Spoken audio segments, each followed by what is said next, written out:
Bismillahirrahmanirrahim. Assalamualaikum warahmatullahi taala wabarakatuh. Saya Arina Firoh, T 2019-2131. Saya di sini akan menyampaikan materi tentang perkembangan fisik dan motorik peserta didik, proses pertumbuhan dan perubahan tubuh manusia.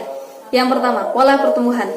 Selama perkembangan pralahir dan bayi awal, pada umumnya mengikuti dua pola, yaitu pola cephalocaudal, artinya rangkaian di mana pertumbuhan tercepat selalu terjadi di bagian kepala. Dan yang kedua, pola proksimal, ialah urutan di mana pertumbuhan dimulai pada pusat tubuh dan bergerak menuju ekstremitas. Selanjutnya, ada beberapa tahap pertumbuhan manusia dari lahir hingga remaja. Yang pertama, masa bayi, itu dimulai sejak 2 minggu setelah kelahiran hingga usia 2 tahun. Lalu masa kanak-kanak awal dari usia 2 hingga 6 tahun. Dan pertengahan hingga masa akhir kanak-kanak dari usia 6 hingga 11 tahun. Lalu masa remaja yang ditandai dengan terjadinya pubertas. Apa itu pubertas?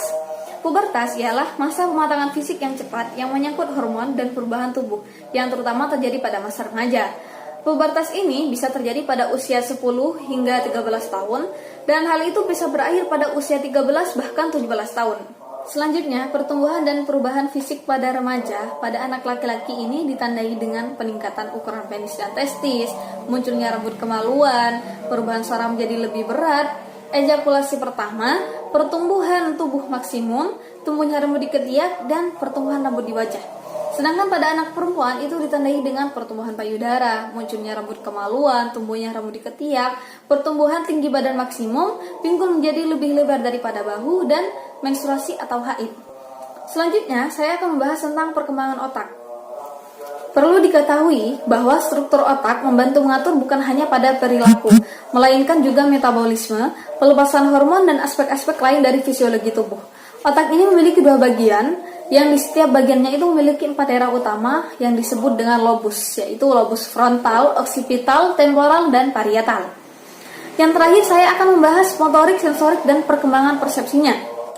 Motorik terbagi menjadi 2, yaitu motorik kasar dan motorik halus. Motorik kasar ialah kemampuan gerakan tubuh yang menggunakan otot-otot besar, sebagian besar atau seluruh anggota tubuh, seperti merangkak, duduk, berjalan, dan lari.